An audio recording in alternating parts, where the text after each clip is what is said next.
Hey, everybody, welcome to the show. You know where you are, the 9 at 9 with me, Tigo. And if you're watching right now, you know we got an amazing expert coming up today. But this expert is a superhero. Now, what did I mean by that? Guess what? Sit right there. We'll be right back.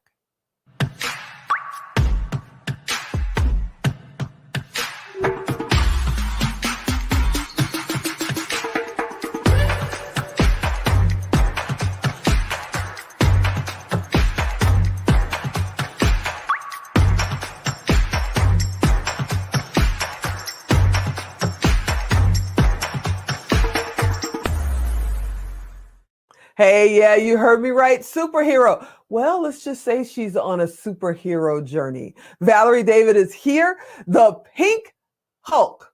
Hi. What's happening, Valerie? Hi. Thank you so much for having me. It's an honor. Thank you so much for being here. Okay, we got to kick it off because I said you're a superhero, and I know you're on the superhero journey, but the Pink Hulk? What's that mean? Yes, the Pink Hulk is one woman's journey to find the superhero within. And it's my one woman show, award-winning show that I've done all over the United States and in Europe and Iceland, Finland, Sweden, and England. And it's my chronicling of my inspirational, motivational journey of becoming a three-time cancer survivor. First of lymphoma, and then breast cancer, and then breast cancer again, stage 4 metastatic breast cancer with no Wow. evidence of disease. Wow. So and I want people out there to know that we all have a superhero inside of ourselves, and we have that inner superhero to fight any adversity in life, not just cancer. And that's why the show has resonated, because it's more than just cancer. It's about fighting back any challenges and having hope. And the last line of my show is never, ever, ever give up. And that's the That's message amazing. that we have for this show. You know, we've had my business partner and best friend, we lost her to breast cancer. We've had breast cancer around us, some kind of cancer around us for years and years and years.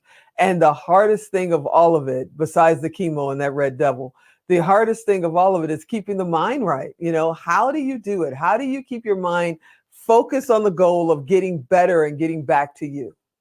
Well, I think the greatest thing that's helped me is empowering myself. And I want to tell people out there to be your own best patient advocate.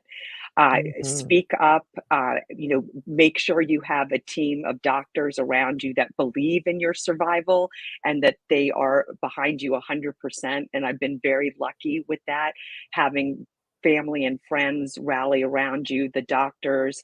And I also say to never, ever feel ashamed to get help. And I think that, Mm. and I know for myself, I have this Hulk persona, this superhero beyond DC and Marvel. I have my own superhero squad. And, even the Pink Hulk gets frustrated and down. But, I, I think the important thing, especially in these times, is to ask for help and say, if I'm hurting, let people know, and people are there to help you. And I think the most important thing is to realize that whenever there's a bump in the road, the bump smooths out and the road will be smooth again. And I think having that inside of you, knowing that this too shall pass. And I think for me, like being my own best patient advocate was speaking up. And this is part of the show, that I was allergic to one of the chemo drugs and I couldn't Oh, breathe. And I was like, this isn't right. This isn't normal. And I remember my doctor was like, oh, we'll get you to a pulmonologist to check the breathing. And it never happened. And I called up the doctor's office and I made the appointment. I said, are you open today? Because it was New Year's Eve day. And they're like, yeah. I'm like, okay, I'm coming over. I didn't even ask for an appointment. I just came there and just sat there. And I was like, I'm going to be seen. And it turned out that when I got a series of tests done, that I was allergic to the drug and they took me off oh, the drug. wow.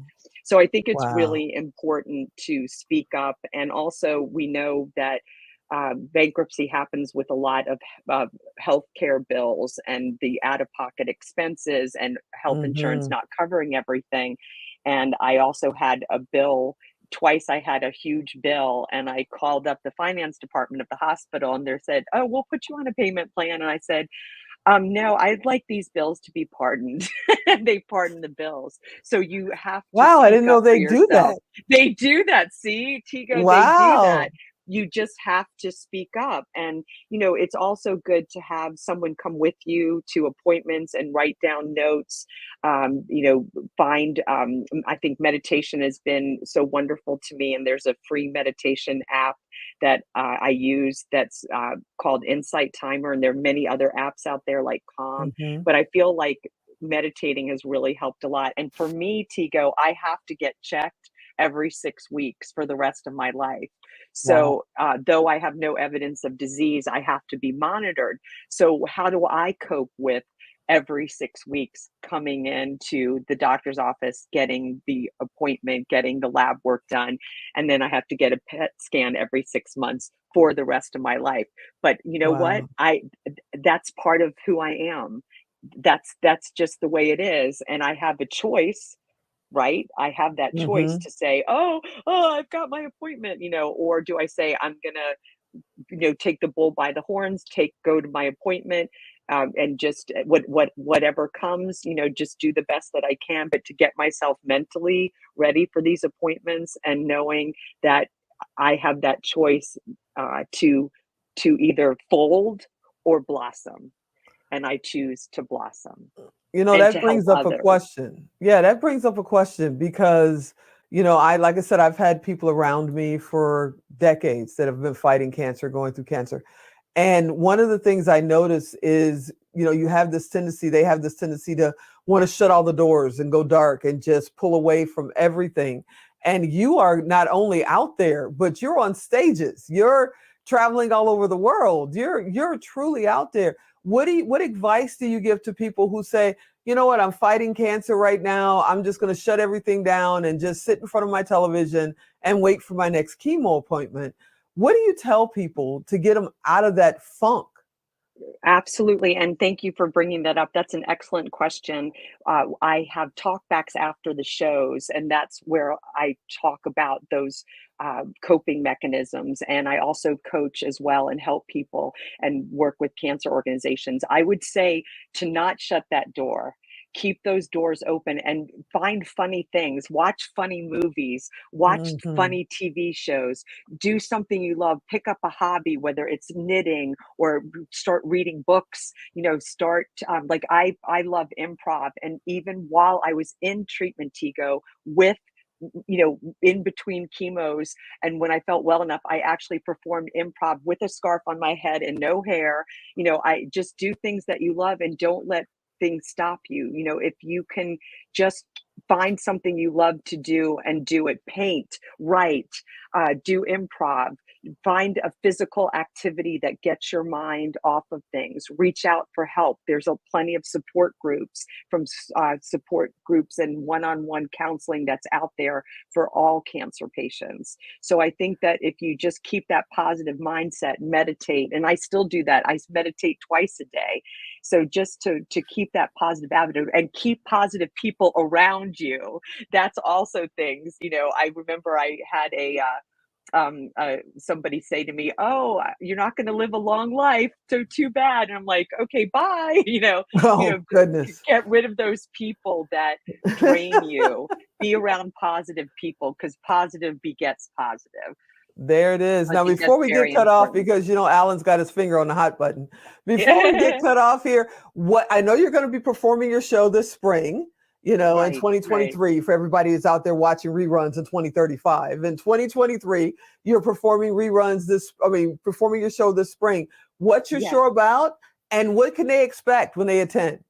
Sure. So it's you can find me on pinkhulkplay.com, and you'll find my schedule there. And what they could expect is laughter and humor in the face of cancer, and that they're going to walk away feeling inspired, empowered, and ready to face the world. And again, with a lot of humor. It's a very funny show. and a little I bit love it. adult.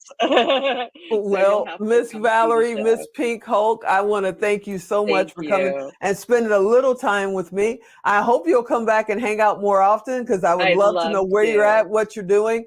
Maybe we can even get you on stage here That I someday. would love that, and you'll see the website will give the Mm. synopsis of the show, the promo video. So I'll leave Awesome. it to all of you guys to look at the website, and you'll get all the information. But Awesome. it's a really yes, I thank thank you. you so much for being on the show. You're absolutely amazing. We'll have you back soon. You are Thank our you. superhero. Thank you. The Hulk. The Pink Hulk. Cancer smash. All So right, thank everybody. you. I hope you enjoyed this episode. You know, I want you to come back next time. Yeah, we're going to work on getting her into, maybe the power of pink or something. We'll see what happens. Hey, come back as soon as you can. We're on every day. I'm Tigo. I'll talk to you next time.